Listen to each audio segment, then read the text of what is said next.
prophètes sont venus chez les Anishinabés. Ils sont venus quand ce peuple vivait une vie paisible sur la côte nord-est de l'Amérique du Nord. Ces prophètes ont laissé 7 prophéties, dont chacune porte le nom d'un feu représentant une période différente de leur histoire.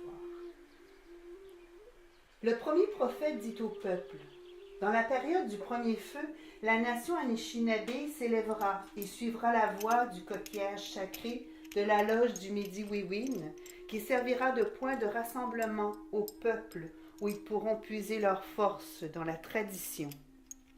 Le symbole du Mégis ou coquillage sacré les conduira à la terre choisie pour les Anishinabés.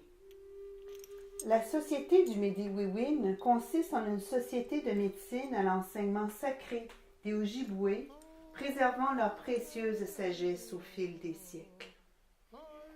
Le prophète dit également: vous devrez chercher une île en forme de tortue, reliée à la purification de la terre. Vous trouverez une telle île au début et à la fin de votre voyage. Il y aura 7 endroits où vous vous arrêterez sur votre parcours. Vous saurez que vous aurez atteint l'endroit choisi lorsque vous serez parvenu à une terre où la nourriture se développe sur l'eau. Si vous y restez, vous périrez.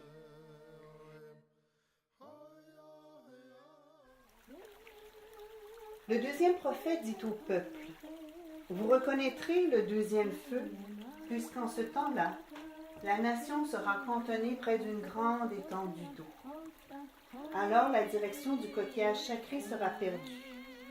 Le Midi-Wiwin diminuera en force.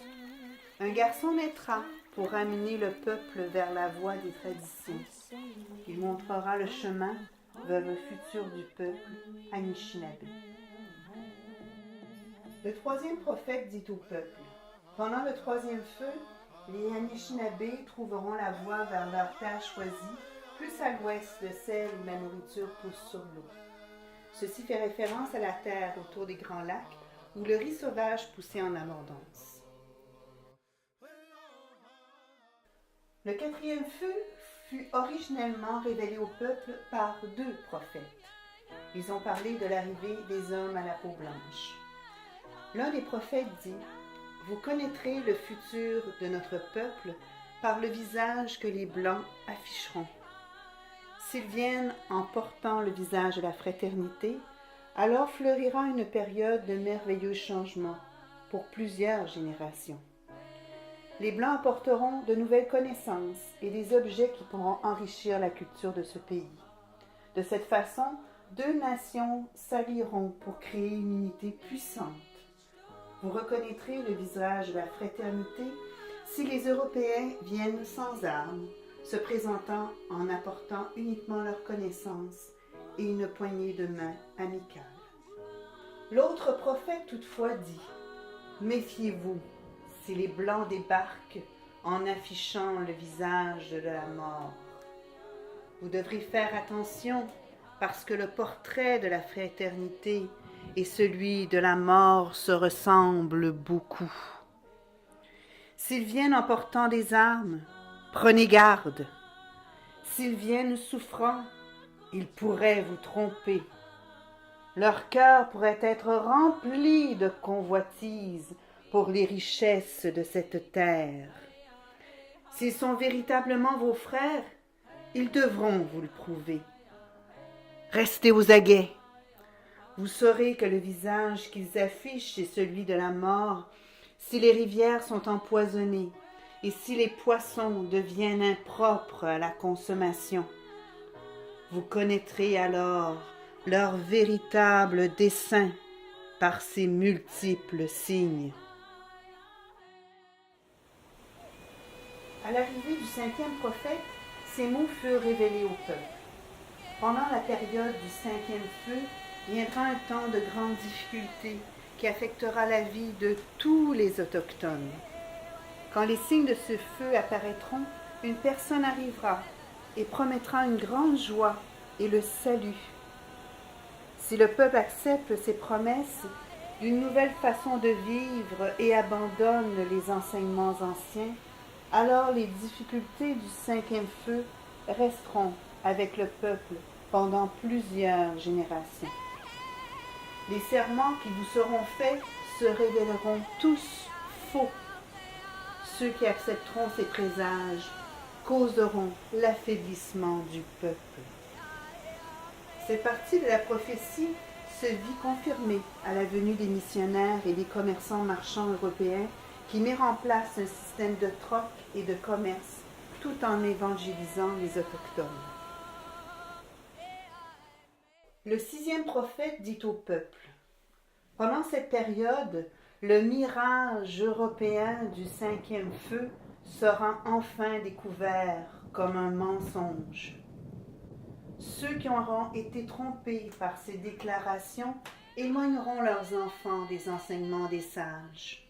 Petits-fils et petites-filles se retourneront contre leurs aînés.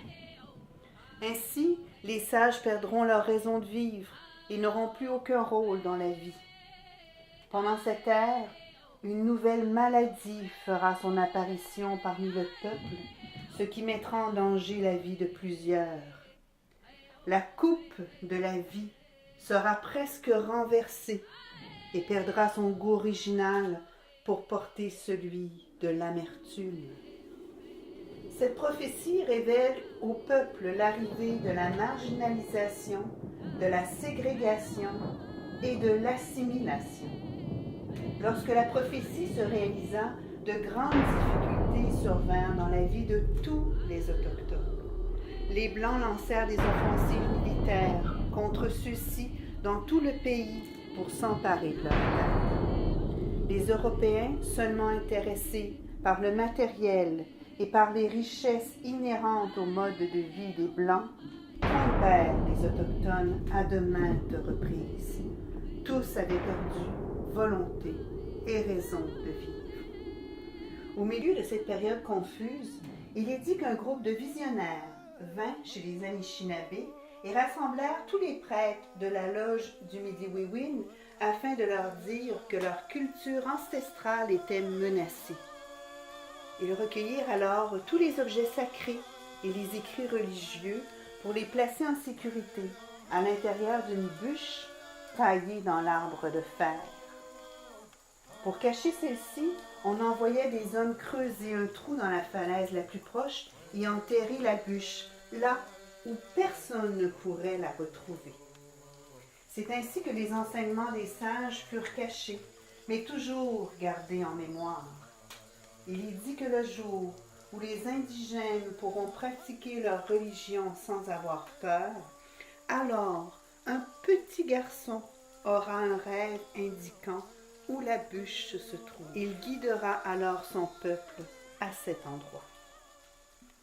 Au temps du 7e feu, les prophéties amérindiennes disent que des métissés et des blancs qui laissent pousser leurs cheveux longs et portent des colliers viendront vers les guérisseurs indigènes et demanderont des directives.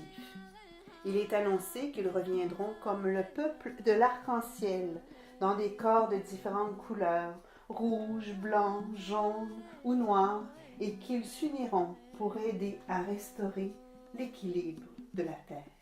Quand le 7e prophète, différent et plus jeune que les autres, vint rendre visite au peuple, il leur dit avec une lumière étrange dans les yeux: au temps du 7e feu, un nouveau peuple émergera. Ils retraceront leurs pas pour retrouver la sagesse qui a été laissée derrière eux sur la route, il y a de cela bien, bien longtemps. Leur chemin les mènera vers les anciens, auxquels ils demanderont de les guider dans leur voyage. Or, beaucoup de ceux-ci seront déjà endormis. Quelques-uns des aînés seront muets, n'ayant pas été consultés depuis longtemps. Si les nouvelles personnes restent fortes dans leur quête, le tambour à eau de la loge du Midi-Wewin fera de nouveau entendre sa voix. Il y aura une renaissance de la nation Anishinaabe et les vieilles flammes seront attisées. Le feu sacré pourra alors brûler à nouveau. En ce temps-là, la race à la peau claire devra choisir entre deux sentiers.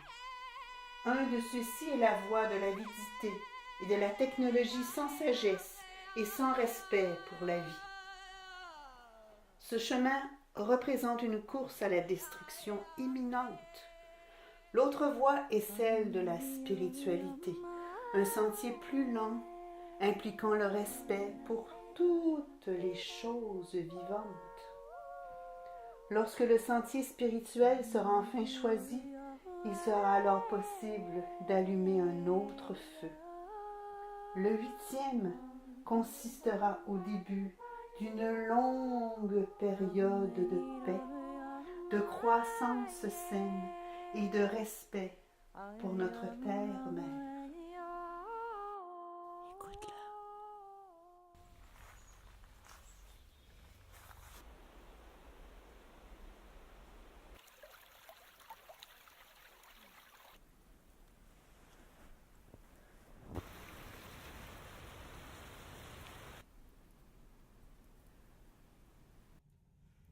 Il est temps d'allumer ce 8e feu.